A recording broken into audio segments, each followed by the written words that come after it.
Allez, ici là, Christopher. Les bons fruits du Costa Rica. Ouais. Et on visait le podium au départ du Havre il y a quelques semaines, enfin il y a 15 jours. Donc ravi de finir troisième derrière les deux premiers qui étaient intouchables finalement, parce qu'après les Açores, il y a eu deux options bien différentes, deux nordistes et puis quatre sudistes. Donc bon voilà, nous on faisait partie des gens qui n'ont pas choisi le bon côté du plan d'eau malheureusement. Et derrière on s'est bataillé avec eux pour essayer de rattraper un petit peu et puis surtout de finir en tête de ce paquet là et jusqu'au bout, notamment avec Massif, on a eu une belle bagarre qui fait que voilà, on est très heureux de finir troisième.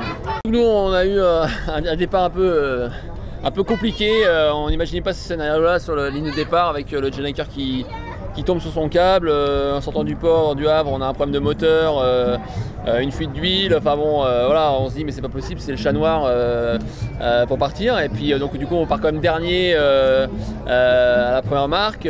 Bon voilà, après on a résolu ces problèmes là, on a repris les choses en main et puis on a grappillé les places une à une. À un moment on s'est retrouvé même en tête au classement après le passage du front au niveau des Açores. Et puis voilà, ça a été, c'est sûr qu'un départ, on aurait préféré un départ différent, être en tête ou être à la bagarre dès le début, mais bon finalement derrière on savait que la course était longue et puis et qu'il allait se passer plein de choses, donc on a réussi on a déjà vécu ce genre de situation, donc on s'est pas trop énervé, on essaie de réparer et puis de repartir. Un mot sur les... Il y a eu de la casse sur le bateau, on a eu quelques petits soucis, ouais, mais rien qui nous a vraiment empêché de faire marcher le bateau à 100%. On a eu ce problème au départ de Gennaker notamment qui nous a coûté pas mal de milles d'entrée de jeu et nous a mis dans le rouge. Et c'est un problème qu'on a solutionné au niveau des Açores justement dans l'anticyclone.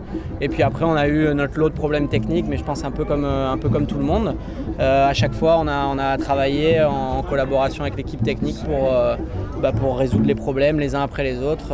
Et à chaque fois on a réussi à réparer les petites choses pour pouvoir avoir un bateau à 100%. Comme disait Armel, la première semaine de course a été très dure de par les conditions météo. Ensuite on a eu un petit passage un peu plus tranquille dans la dorsale, mais qui moralement n'était pas évident pour nous parce que on a vu qu'on perdait la course en fait. Et puis après on est reparti à la bagarre pendant une semaine non-stop à naviguer à vue avec Massif dans des conditions qui pourraient paraître sympas parce que c'est l'Alizé, mais en fait on a barré 24-24 et on était sous l'eau tout le temps à la barre, donc on a des boutons partout sur les poignets et on était vraiment, moi personnellement, physiquement, je suis allé vraiment au bout de ce que je pouvais faire. On était vraiment à fond tout le temps sur cette dernière partie de course avec Massif. C'était vraiment en mode Figaro. Et ouais, c'était vraiment hyper dur, quoi. Ça va Jérém? Bravo! Bravo Jean-Pierre! Ouais! Bravo les gars, super.